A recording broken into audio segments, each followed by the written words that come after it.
CPR, ठीक है। CPR एक प्रोसीजर है, ये बस हेल्थ केयर वर्कर के लिए जरूरी नहीं है, ये एक नॉर्मल प्रोसीजर है, इमरजेंसी प्रोसीजर जो नॉर्मल को लोगों को भी आना चाहिए, चाहे वो हेल्थ केयर वर्कर है या नहीं है, ठीक है। सीपीआर, सीपीआर का फुल फॉर्म होता है, क्या होता है? एग्जैक्टली, कार्डियो पल्मोनरी रेसिस्टेशन, ठीक है। इसका स्टेप्स होता है 4 स्टेप्स। 4 स्टेप्स को हम लोग कैसे याद करते हैं? A B C D. ए से क्या होता है? एयर, बी से ब्रीथिंग, सी से डी से डिफिब्रिलेटर, ठीक है। तो सीपीआर प्रोसीजर हम लोग जब भी स्टार्ट करते हैं तो सबसे पहले क्या देखते हैं उसमें, जैसे कोई पेशेंट है, हम लोग जा रहे हैं कहीं पे, ठीक है, कोई क्लाइंट है जो कि जमीन पे ले डाउन हो गया, गिर गया, तो हम लोग सबसे पहले क्या करेंगे उसका? सबसे पहले हम लोग सीन सेफ्टी देखेंगे, ठीक है। जहाँ पे पेशेंट लेटा है या जहाँ पे पेशेंट ले डाउन है, तो सबसे पहले देखेंगे कि जिस जगह पे गिरा है वहाँ पे कोई करंट तो नहीं है, तो सीन सेफ्टी देखेंगे। जहाँ पे पेशेंट गिरा है हम लोग वहीं पे सीपीआर स्टार्ट नहीं करेंगे, ठीक है।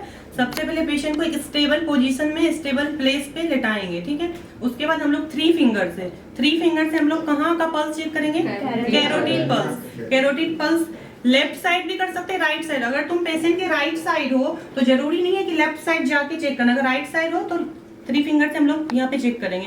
अगर इसमें सेंसेशन हो रहा है तो ठीक है, नहीं हो रहा है तो लेफ्ट साइड जाके चेक करेंगे, नहीं हो रहा है तो कॉल फॉर हेल्प। सबसे पहले हम लोग इमरजेंसी में एम्बुलेंस को कॉल करेंगे। जब तक एम्बुलेंस हमारे प्लेस तक नहीं आता है हम लोग को वेट नहीं करना है, ठीक है। BLS basic life support start कर देना है, ठीक है। इसका रेशियो होता है 30:2। 30:2 का मतलब होता है 30 चेस्ट कंप्रेशन, 2 एम्बू, उसको ब्रीदिंग रेस्क्यू बोलते हैं, ठीक है। ब्रीदिंग रेस्क्यू तुम लोग माउथ टू माउथ भी दे सकते हो, अगर एम्बू बैग अवेलेबल है यहाँ पे, है ना। तो सबसे पहले हम लोग जब सीपीआर स्टार्ट करेंगे तो कॉल फॉर हेल्प, एम्बुलेंस को कॉल करेंगे। जब तक एम्बुलेंस हमारे प्लेस पे नहीं आता है, और एम्बुलेंस पे पैरामेडिक्स भी आते हैं हेल्प के लिए, तो वो लोग जब तक नहीं आते तो हम लोग as a health care worker CPR का स्टेप स्टार्ट कर देंगे 30:2 का, ठीक है। वहाँ पे 2 लोग अवेलेबल होंगे, क्योंकि जो सीपीआर देंगे वही फिर रेस्क्यू नहीं करेंगे ना, वो थक जाएंगे। तो जैसे 2 लोग हैं वहाँ पे, तो 30 अगर हम कंप्रेशन देंगे तो 2 रेस्क्यू ब्रीदिंग देगा, उसके बाद फिर 30 करेंगे। टोटल साइकिल हम लोग 120 करेंगे, 120 चेस्ट कंप्रेशन। कैसे होगा? 30:2 होगा, तो 30:2 हाफ हो गया, फिर 30 करेंगे तो 30 × 2 60 हो गया, फिर 30:2 30:2 मतलब 30 × 4 120 हो गया। हर 30 चेस्ट कंप्रेशन पे 2 ब्रीदिंग रेस्क्यू करेंगे। अगर एम्बू बैग है तो बेटर है, नहीं है तो माउथ टू माउथ करेंगे, अंडरस्टूड।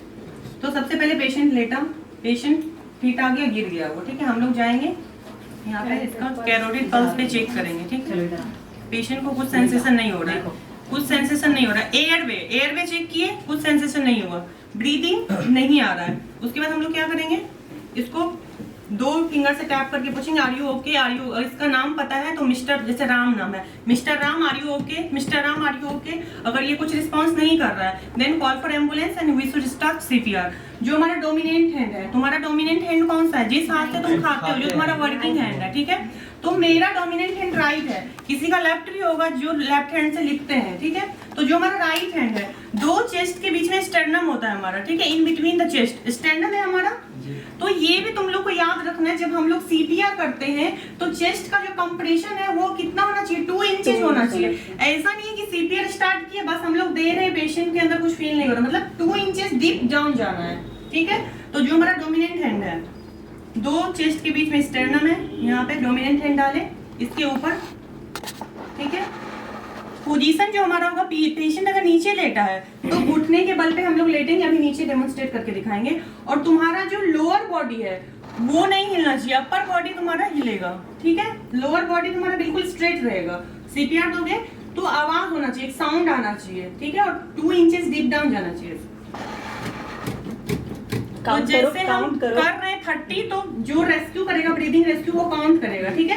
1 2 तुम लोग ऐसे भी काउंट कर सकते हो, 1001 1002 1003 ऐसे करके 30 काउंट करोगे, ठीक है। स्टार्ट काउंट करने के बाद एम्बो बैग तुम लोगे 4 5 6 7 8 9 10 11 12 13 14 15 बस 16 30 पे काम 30 26 27 28 29 30 करेंगे। उसके बाद एम्बो बैग करेंगे। पेशेंट का जो ये, इसको थोड़ा ले डाउन करेंगे, ठीक है।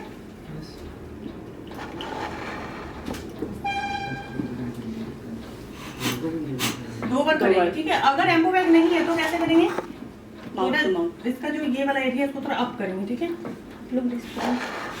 ठीक है, 2 बार करेंगे। फिर हम लोग डोमिनेंट हैंड ये डालेंगे, करेंगे पूरे जोर से। हाँ,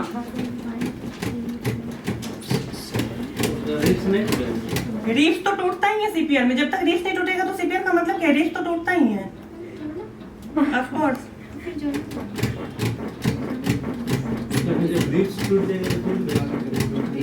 पेशेंट को बचाना मेरा मेन काम है, रीफ टूटेगा तो वो ठीक हो जाएगा, लेकिन पेशेंट एक बार डी कर गया तो नहीं बचेगा, ठीक है।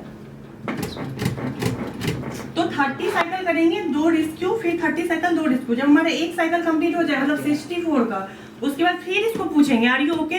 तब तक अगर एम्बुलेंस हमारे पास आ गया, ठीक है, एम्बुलेंस आ गया तो हम लोग क्या करेंगे, पेशेंट को फिर कार्डियो के साइड में रेफर कर देंगे। अगर नहीं आया तो हम लोग फिर से 30:2 मतलब टोटल 120 साइकिल कंप्लीट करके फिर तब तक तो एम्बुलेंस आ जाएगा, हम लोग पेशेंट को रेफर। अगर मैम अगर सांस ना चले तो, गिरा सांस ना चले तो, सांस नहीं चलता तभी तो सीपीआर करते तभी तो हैं, CPR और जब सांस आ गया तो बंद कर देंगे, तभी भी कार्डियो को रेफर करेंगे। अगर सांस रहे तो सांस रहेगा तो सीपीआर क्यों देंगे, सांस जब आएगा तो सीपीआर। एयर में ब्रीथिंग सर्कुलेशन डिफिब्रिलेटर, ठीक है। अगर 120 साइकिल कंप्लीट हो गया हमारा, उसके बाद एम्बुलेंस भी नहीं आया, ठीक है, और पेशेंट रिस्पांस भी नहीं कर रहा है, तो अगर तुम्हारे पास डिफिब्रिलेटर है अवेलेबल तो तुम उसको चेस्ट कंप्रेशन करोगे डिफिब्रिलेटर से, ठीक है।